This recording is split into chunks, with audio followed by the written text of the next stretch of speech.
Hello, you wonderful people, and welcome to another episode of Crime Centric. I hate when I stumble like that and forget. For this episode, I'm gonna talk about the season finale of Limitless. So in this episode, we have the FBI trying to figure out what Sands is up to, and they're deciding to get a little help from Brian. And Brian, he is temporarily reinstated and, is able to take NZT, that they're supplying him. He's like, I still have a little bit of my immunity left, so it's fine. He uses it, but the side effects, kick in, and they kick in hard because it's pretty apparent at the beginning. I thought it was actually a little scary for me. I won't lie, I jumped a little bit when he was imagining, Piper. Essentially, she was saying like, "Oh, I'm dead, Brian. Why would you think I was actually alive? Don't get dragged down to hell with me, Brian," or something like that. It's just like, wow. And periodically throughout the episode, he's just diving deeper and deeper and kind of just losing his mind. Granted, it didn't happen all at once because he's like, a piece of the immunity was still keeping him sane. So. But they end up finding out what the Legion of Whom is working on, which I really like. The fact is we see it multiple times in this episode that the Legion of Whom are wearing those terrible supervillain outfits, costumes like out of, a old school, Justice League cartoon or something like that. And they got a lair in the middle of the volcano.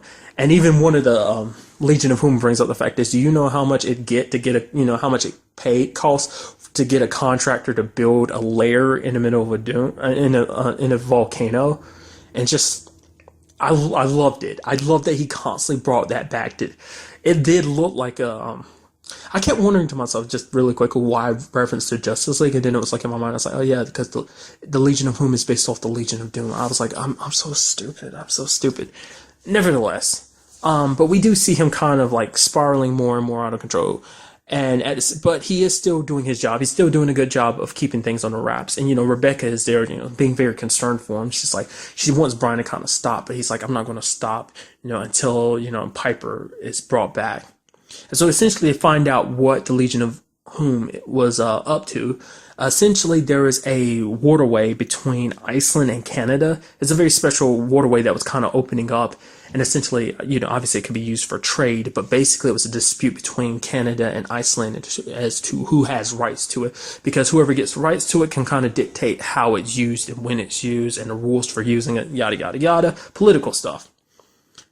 And essentially their plan was to kind of make it look like, okay, it's going to go one way, and and everyone's like, okay, the whole negotiations is going to be a success. So like everyone's pouring their money into it, and then they're going to destroy it. And once it gets destroyed, they've set up the kind of like, it's like, oh, this is going to fail. They've got money, betting against it to fail. So the moment it does fail, the negotiations fall apart and the whole waterway situation kind of goes kaput.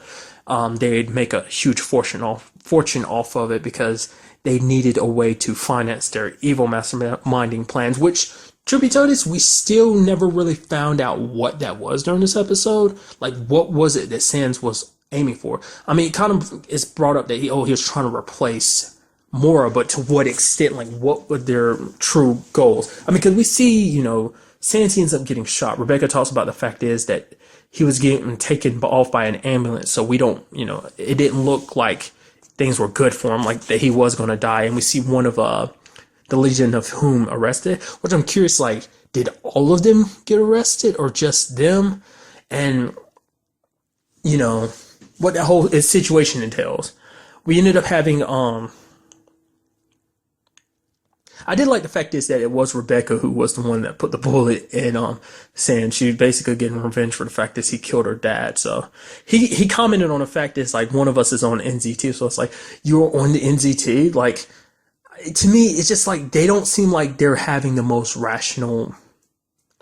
I don't know. They don't seem like they're that advanced. Like they are on NZT. I mean, at least to my opinion, they don't. You're supposedly, you're pretty well-trained people and you're on NZT, but it seemed like you were taken down pretty easily. just my opinion, just something that nitpick at the back of my mind. I did like the fact is that Brian went to kind of not necessarily say goodbye to his dad. He went to explain to his dad and tell him the truth. It's like, this is how things are. He states like, I'm taking NZT. I'm not doing it. You might be thinking like I'm taking all this because I'm a junkie or something like that. He's like, no, that's not the case. I'm doing this because I'm actually helping people. You raised me to help people, and that's what I'm doing. And this NZT helps me do it. And, essentially, he's like, I have to find Piper, whether she's dead or alive. I have to find her. I have to see it with my own eyes, whether she's alive or not. And his dad was like, okay, you go do that, but you come back to me. You promise me that when this is all said and done, you come back to me. And it's just like, dude.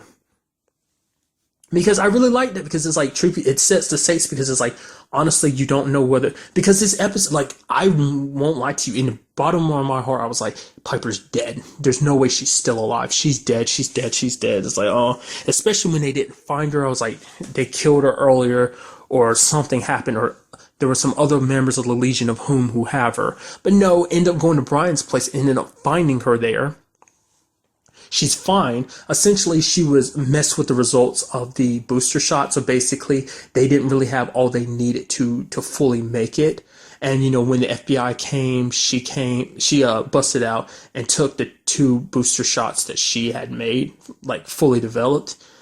Essentially, she ran because she didn't want the FBI to get their hands on it. And Brian's like, so that means you're going to run? She's like, yeah. But she gives the booster shot to Brian. This booster shot means he will never have to worry about it getting sick again. He can take as much NZT. It's permanent, this booster shot. And what, so him and Piper kind of had to say goodbye. And we also had, kind of a little bit of a flash forward. We see that, Brian's working with the FBI again, and apparently Naz has kind of made a squad. He's going to be working alongside Boyles and Rebecca. And I really like the ending of the episode where he's kind of got the camera, he's kind of vlogging, and he's essentially kind of, quote unquote, interviewing people. Boyles is like, I am your boss now, Brian. Brian's like, no, they told me we'd have equal power. And at the beginning, at first, Boyle's laughing a little bit, but he looks at Brian. He's like, "Are you serious?" He's like, "Equal power." He's like, "Equal foot." He's like, "Wait, what?" And then we also have Rebecca. He's like basically interviewing her. She's like, "Why do I have to interview for? I'm the one that gave you the job." And essentially, we go see some familiar faces we've met. There's that one lady. She popped up at the end of an episode. She's the lady that knows everything about everything. There was that FBI. Was she FBI? What, I forgot who she was. I think she does work for the FBI. She basically did undercover work. She's a woman that Brian kind of hooked up for a little bit. She's like, yeah, you guys would be crazy not to hire me. She's like, nice shirt though, and kind of winks at him. We also have him in bringing in Mike and Ike, and they're just like, wait, we won't be doing bodyguard work anymore. They're like, he's like, no. It's like, you actually be working case, and they're like, yeah. And he's like, but if that's the case, you're going to have to call me by my real name. He's like, and then Ike's like, it's a strong name.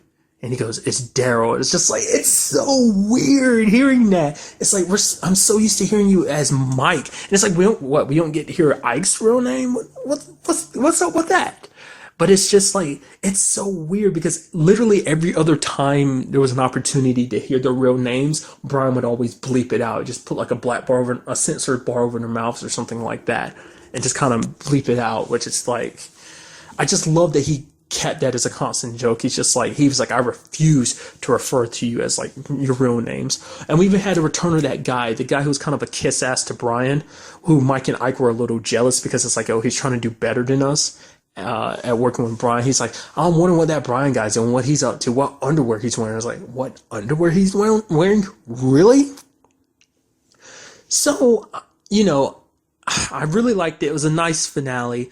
Things didn't necessarily go the way I thought they were going to. I was hoping in the back of my mind maybe more was going to pop up, but sadly that's not the case. I didn't really know how I expected that sand situation to go down, and still I don't even think that's 100% complete. But we still have more to deal with. But it's like it is nice to see Rebecca and the whole squad's coming together again. I did like in this episode when he was essentially imagining being the superhero and going to save the day, all the names he was giving himself. Like, one was the Brunisher, essentially taking Marvel characters and adding B in front of it. Just call me bed pool, Brian pool, and he's like the Brunisher. It's just like, just shut up, Brian. I don't know if this show is getting renewed for a second season. I hope it does, because not only is this an awesome kind of sci-fi crime drama show, but it is legitimately a funny show. Like, there have been moments in this show that I have laughed harder than I've laughed at a lot of things. It's so good. It's so funny. I love the characters. If the show did get renewed for a second season, what I'd like to see more of, because apparently we're finding out there are going to be more NZT crimes because NZT is circulating the streets. So that'd be kind of interesting to see Brian kind of go head to head with other people on NZT. Too, the whole thing with Mora, finally going head to head with him, finding out where he went, because after his people getting killed, he kind of just up and bounced. So it's like, where was he during this whole situation? Probably gathering his forces, acting whatever plan he has set in motion. And then we have the Legion of Whom and Sans. It'd be like, we end up finding out that, not all of the Legion was dealt with, that there are other people out there. Or we end up having the fact is that the Legion of Whom returns, that basically Sans and his people ends up escaping and becoming a problem again. I just get the feeling like Sans isn't done. I mean, maybe they actually are done with the character, but I feel like, no, they're not.